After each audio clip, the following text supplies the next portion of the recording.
We are preparing for the Chiefs' first conference championship game since 1971, I've been told. And matter of fact, Jerry Sandusky told me that right after the game, so it was pretty cool to hear that from Jerry. I think he was probably about 10 years old when that happened, he said. His dad was the O-line coach. But we're excited about it. We're looking forward to it. It's a huge challenge, playing a great football team, very talented, very well coached, know how to win.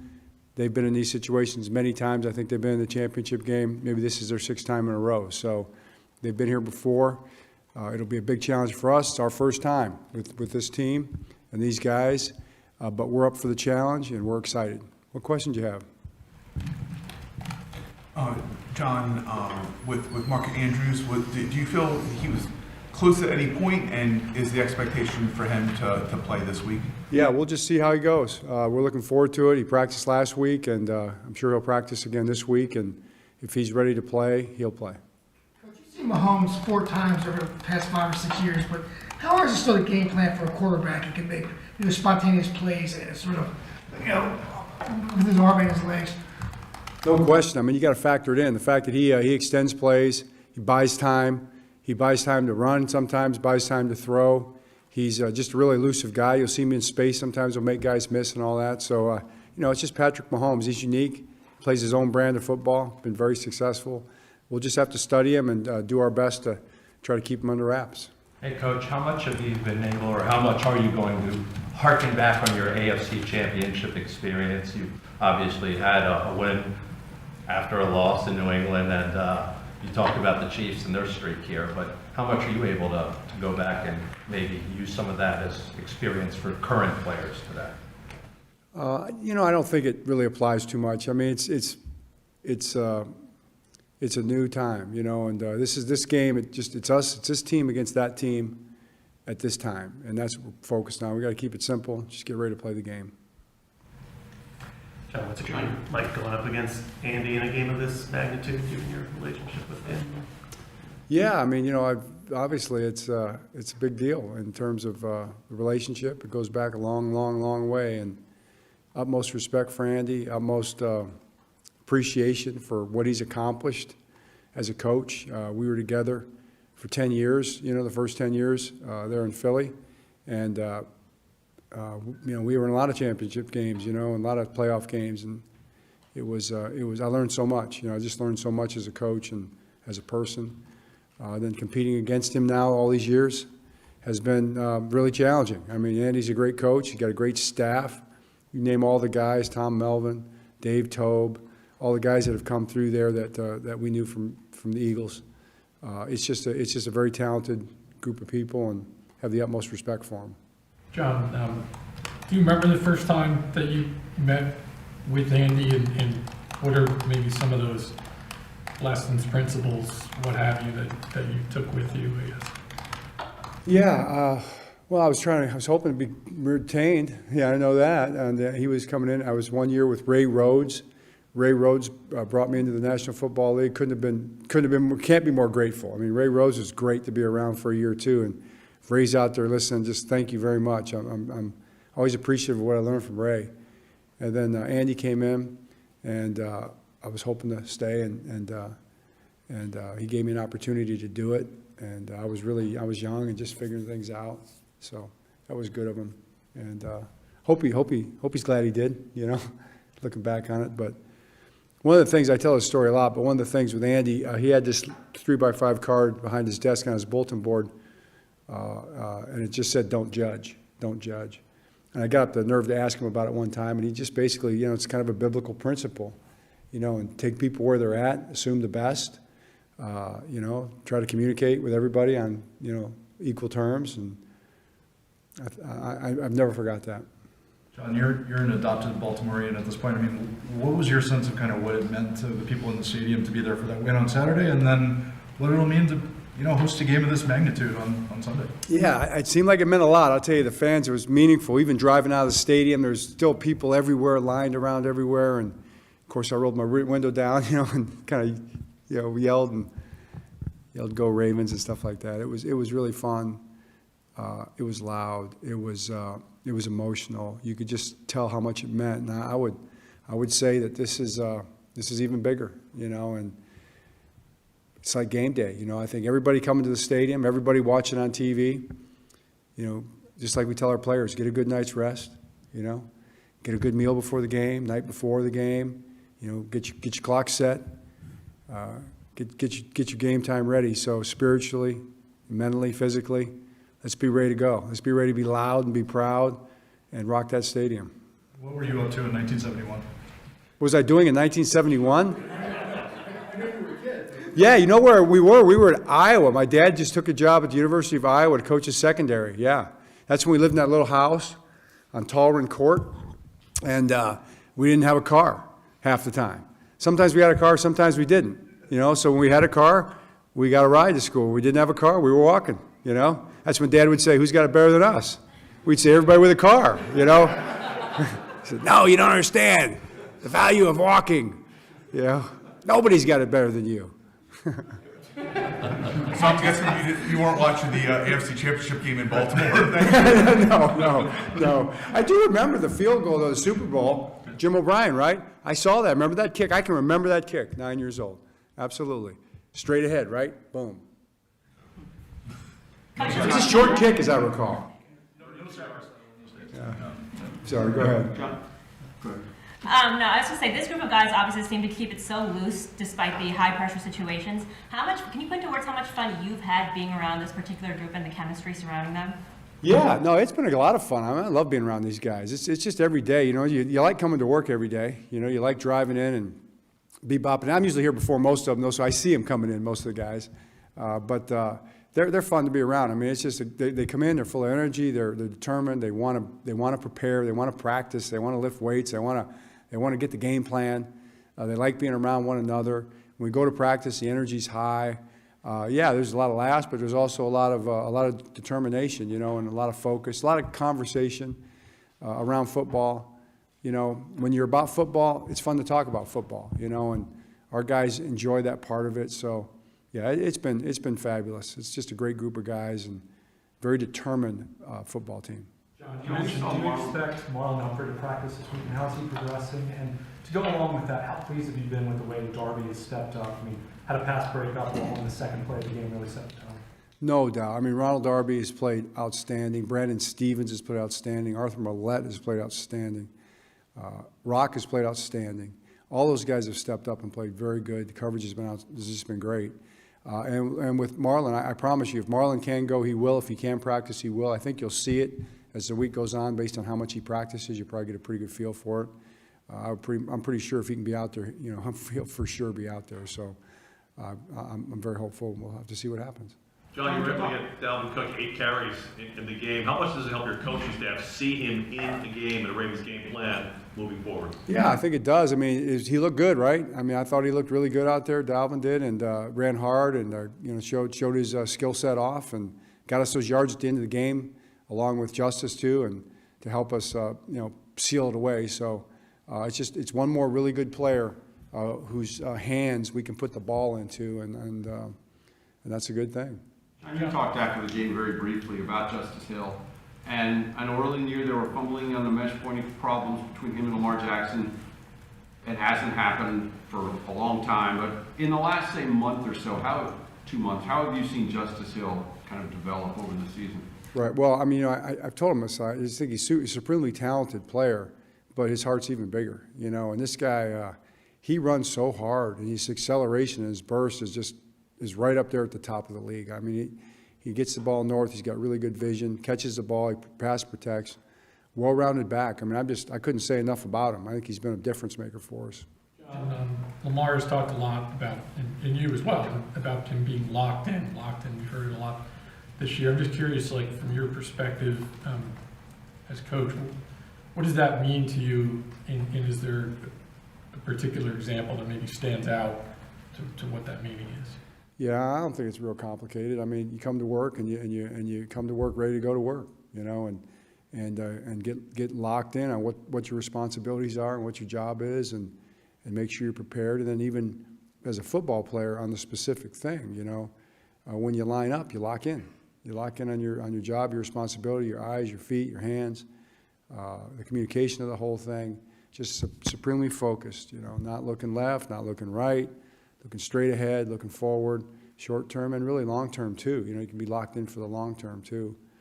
Specific examples to me is just every play. I mean, I think it's just every play. When you watch the guys play, you can see it, and that's probably the greatest example of it. So you can pull up, to me, any play from this last game, and you'll see a bunch of guys who are locked in and focused. Probably the best examples I could give. John, the last one made of Lamar's halftime speech. Have you seen that side of him before, especially in years previous? Yeah, I've seen it plenty of times. Lamar's determined. I don't know, like, it wasn't like some crazy thing, I saw the way it was described. It wasn't like that, he was locked in. He was determined, and he kind of said some things and said, let's go, this is not the way it needs to be played, and we're better than that, and let's go take care of business is basically what he said. So, I think someone said it was profanity laced or something, He said it was a lot of He said what? Lamar said there was a lot of cursing. He said that. He said some things I can't repeat. Yeah, but it wasn't, I don't think it's like you're imagining it. Honestly, I don't remember it that way. And I think I would, because he's just not that kind of guy. He doesn't really talk like that, but, no, it was great. It's good. It was, I don't think it's a big story. I think the way he played's a big story. I think that's the even bigger story, but Lamar's a leader. Lamar is a leader from the beginning to the end in the way he plays, what he says, guys listen to him, the way he runs the offense. He's an A++ leader. John, there will be a lot of talk about Mahomes and Kelsey, and rightly so, but how difficult is Pacheco now in their run game just to kind of stop? What kind of challenges do they present on the ground? Yeah, they're running the ball really well. They'll come out with 3 or 4 kind of game plan runs certain ways. Nothing that you haven't seen before, but they dial in on something that they try to exploit. And then number 10, Pacheco, man, guy's coming downhill. He's hitting it that way, all out. He's 225 pounds. His knees are up high. He's rolling. And it's going to be a big challenge for us to deal with him because he's as physical a runner as there is in the league. He's as determined as there is.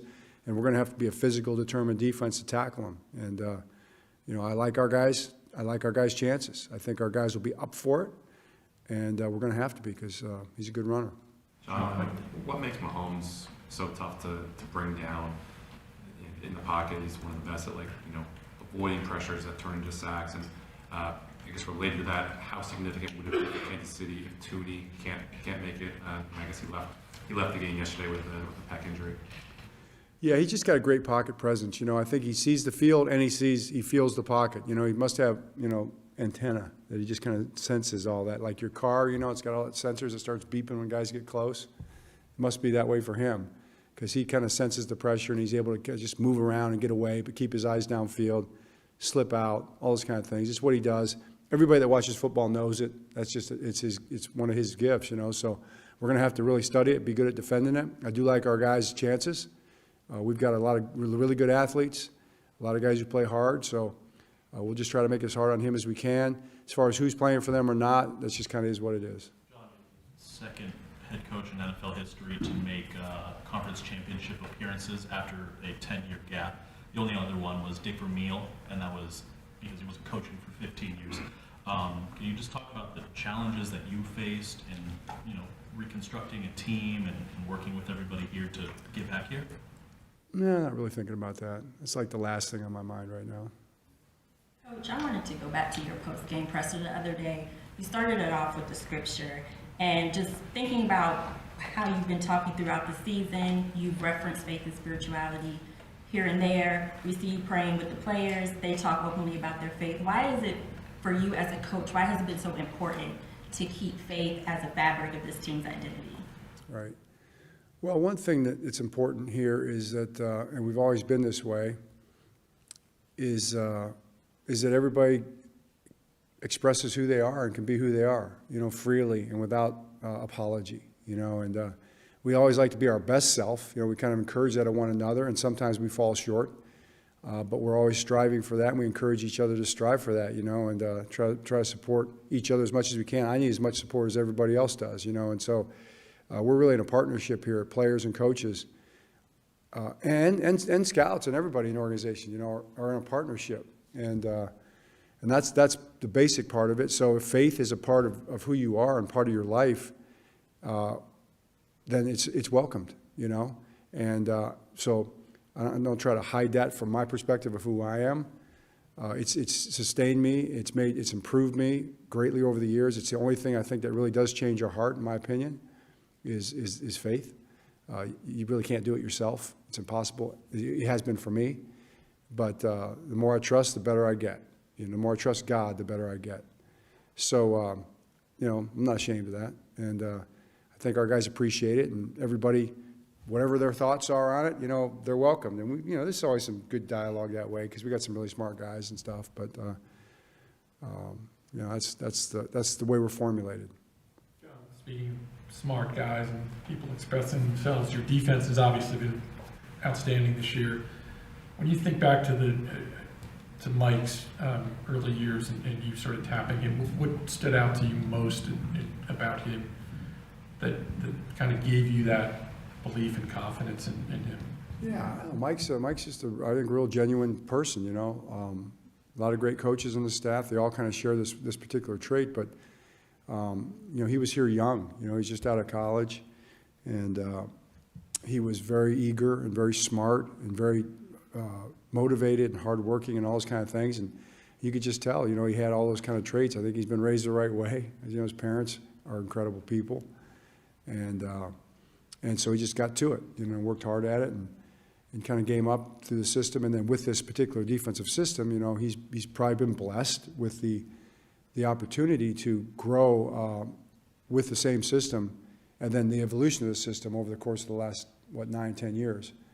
He's been right in the middle of all that. So just as with a smart guy like that who works hard like that, who's in that kind of a circumstance, that's the result, I think, is what you see is he's just got a really good feel for it, he's got a feel for the game itself, but he's also got a great feel for applying the principles that he's been a part of developing, actually, over the last 9 or 10 years. And, he's a hardworking guy. He's got a great staff around him. I mean, it's never one person. All those guys on defense are great coaches. I'm telling you, it's a really good staff. They work well together. They collaborate. They listen to one another. They communicate well with each other and the players. It's just a good group. John, like Brian said, the defense has been great all year. They're great again Saturday. It seems like they continue to ace every test. How excited are you just for the challenge of them going up against this Chiefs offense who's, been so good this time of year? No doubt. I mean, that's a great point. Just looking forward to it. Yes, excited for it, for the challenge of it, to go in there with these bunch of guys. I tell the guys all the time, man, it's going to be an honor to take the field with you men in this game, this opportunity to be side by side with you guys, because I just admire them and the way they play, and it's true of our whole team, not just our defense. But you ask about the defense, it's going to be a massive challenge, but it's going to be one that we accept, right? And we couldn't be more excited about. John, obviously you go back with Steve Spagnuolo quite a few years. What's impressed you about how that pass rush and secondary kind of tie everything together and how they're able to generate pressure from a lot of different ways? Yeah, not surprised at all. I mean, Steve was here coaching. I was with Steve in Philly for all those years, and then he was here for a couple years coaching. So, you see he brought stuff into this, and he's contributed to our system, when he was here. And I can see that we've contributed to his system too when I watch him on tape. And that's good. That's the way it's supposed to be. But great football coach. They have a great staff too. Joe Cullen's over there too, and other great coaches. But very smart system, very well organized. Incredibly, they play really hard. It's a challenge to game plan against. Honestly, I mean, I don't understand why I don't see Steve's name for head coach. I'm trying to scratch my head on that one. He's very deserving of an opportunity. Coach, on a lighter note, I don't know if your daughter's a Taylor Swift fan, but I know the NFL seems to be. Might the Ravens might not have a skybox available for her or Jason Kelsey this week, and they might have to sit in the elements. So, how are you dealing with the sideshow of the Chiefs at all? Have you experienced any of this? Well, I'm not surprised Jerry would ask me that question. It's like, no, I haven't been distracted by that at all. Hasn't really crossed my mind at all. No, I can't say it has. So your daughter's not a fan of that? No, my daughter's in college. I mean, she's not gonna be at the game, you know. I've got some Taylor Swift songs on my phone. I do. Might they be deleted this week? No, I mean, what does that have to do with it? She's dating the opponent. Is it time to end this press conference? All right, everybody, thanks a lot. Appreciate it.